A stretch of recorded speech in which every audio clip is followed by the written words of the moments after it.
Yes, we are live. This is the first edition. It was originally going to be a podcast, but now I just thought, F it, let's just drop some truth bombs, small clips, let's educate.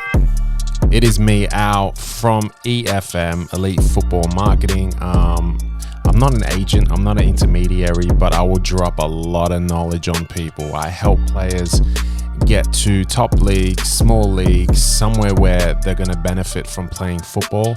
At the end of the day, you have to map out your career, and that's what we're going to do. So, first question, what is an agent and what is a mandate from an agent? Okay, so an agent is basically someone that's going to find you a club. They are normally going to sign you to an exclusive deal. And with that deal, basically gives them 1 year's minimum to basically find you a club.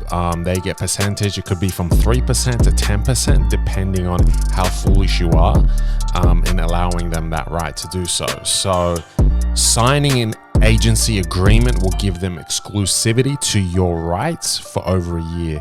So that means they can F you up. If someone else comes to you with an offer of a club, they'll be like, no, because they want the money, not someone else. So they can screw you up.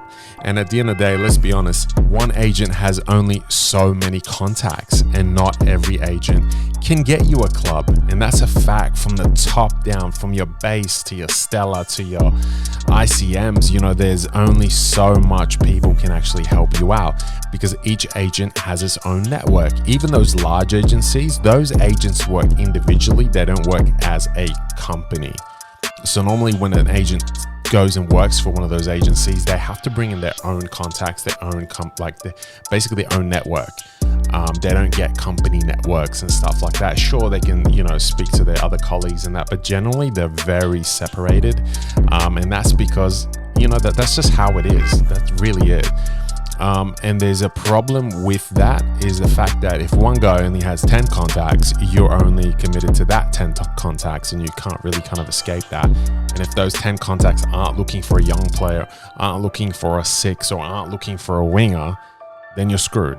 And that's where you kind of get slumped into this contract with this agent that really can't help you. And you're young, so you're 21, 22. You can't afford to lose that amount of time. And there you're playing NPL, NPL1, NPL2, whatever it is. And you're stuck into some contract. No one else wants to help you because they really don't want to work with your agent, because they're like, well, there's no money in it for me. You're going to be stuck to this guy, and then when you come out of it, you might re-sign with him or whatever. I don't know your situation, or I might bring you something and this guy's going to talk you out of it. So I don't want a bar of that. That's basically what an agent agreement is. Then there's mandates. Mandates are basically what FIFA want you to kind of sign. That's probably the safeguard of a contract for you. So basically what that means is a mandate is giving someone the authority to represent you to a singular club or a league or a country. Now, if you're foolish, you'll give it for a whole country and you'll give it exclusive, which is probably the dumbest thing you can do. So if someone offers you a mandate, you give it for a specific club or clubs. Never give it for a region. Never give it for more than 2-3 months, and never give it exclusive if it's not a club. So if it's a league, say, no problem, you can represent me, but it's non-exclusive. It's an exploratory mandate, allowing him to act on your behalf in a certain country. But again, not always a good look. You don't want 16 agents in one country representing you, because people always go, well, who actually represents this guy? F it, too hard, don't care, don't want it, bang, you're done, you're finished. So basically what you want to do with a mandate, if someone approaches you, they say, hey, I've got a club that's looking for a center back, you fit the mold, do you want me to present you to the club? And you go, okay, what's on the offer? And they'll go, this is what they're looking at, this is their budget, this is what we can do. If you agree, I'll send you a mandate for the club. It'll probably last 6 months, because it's that club. And then you go, cool, they send it through, you sign it, they represent you for that one club. Beautiful. Now the agent comes in, hey, I've got this club, can you sign a mandate? Beautiful, do the same thing. Don't go signing a 1-year deal with an agent who doesn't have you a club.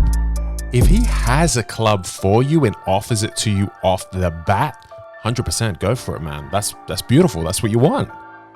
But if he has nothing for you, why are you signing a contract with an agent? How foolish are you?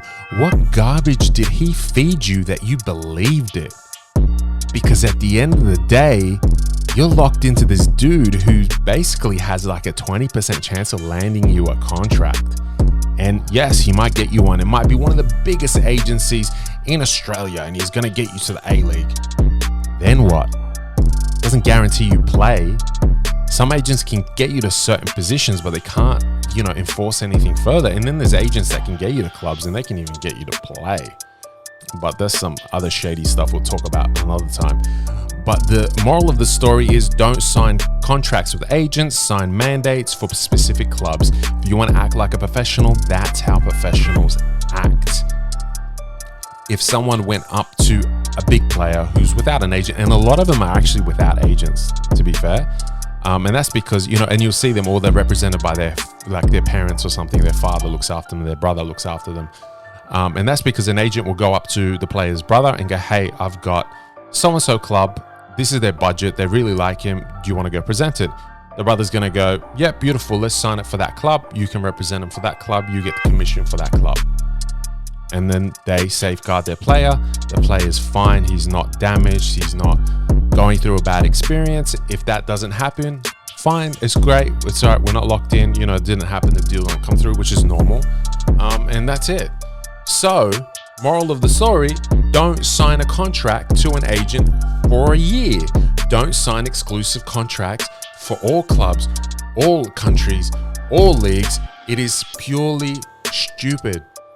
If an agent doesn't come to you with an offer and has a contract instead for his agency, look away, buddy. Look away. Be smart. Don't waste your time. Ask players. Honestly, ask so many players. They will tell you they signed with an agent who did nothing for them. So that's it. Kind of just keep that in the back of your mind and look for the right opportunity. Look for the right people. This is all about educating yourself. Young players are very vulnerable to agents and intermediaries talking that nonsense into their ear. So it's really important that you be smart and you do what's right for you.